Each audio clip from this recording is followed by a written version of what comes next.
l-20 sena tal-Ikirix minn April fuq 1.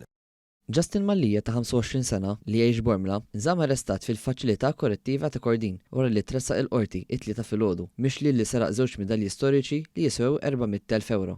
Midalji storiċi li jmorru lura għal aktar minn 200 sena.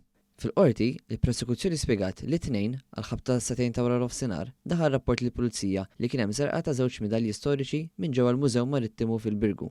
Ġie spjegat li l-akkużat ġie identifikat mill-ewwel hekk kif il-Pulizija elevaw il-filmati minn kameras tas-sigurtà u kien diġà magħruf mal-Pulizija hekk kif kien ġie arrestat xahrejn ilu. One News jinsab informat li l-investiment fuq dawn il-kameras saru fl-aħħar xhur u għenu biex il-Pulizija ssolvi dan il-każ f'ħin qasir. Intqal li hu għamilha ta' birruħu li hu ħaddiem billi juża sem fals u daħal fil-mużew. Il-prosekuzzjoni spjegat li żagħżugħ ġie arrestat fil-post ta' tfajla tiegħu f'Santa Luċija. Dan wara li l-Pulizija mar jfittxuh fir-residenza fejn jgħix iżda ma sabuhx hemmhekk. Fil-qorti, ippreseduta mill-Maġistrat tal-Assa Charmaine Gallia, intqal ukoll li żagħżugħ ikkoopera mal-Pulizija u minnu fih ħareġ il-midalji li allegatament seraq minn ġo pawċ. Għall-ewwel Mallija li qal m'għandux xogħol ammetta li saraqhom biex jħallas il-kundizzjonijiet tal-ħelsien mill-arrest fuq każ ieħor.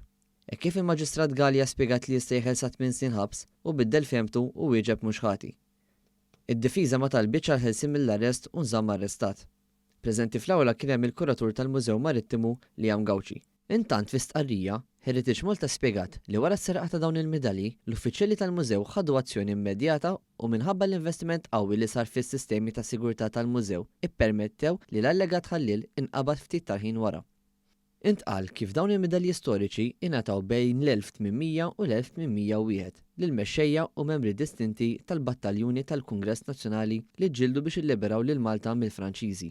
Dawn il-midalji huma rari ħafna u għalhekk prezzjużi li żjed minħabba l-importanza storika tagħhom għall-istorja ta' pajjiżna.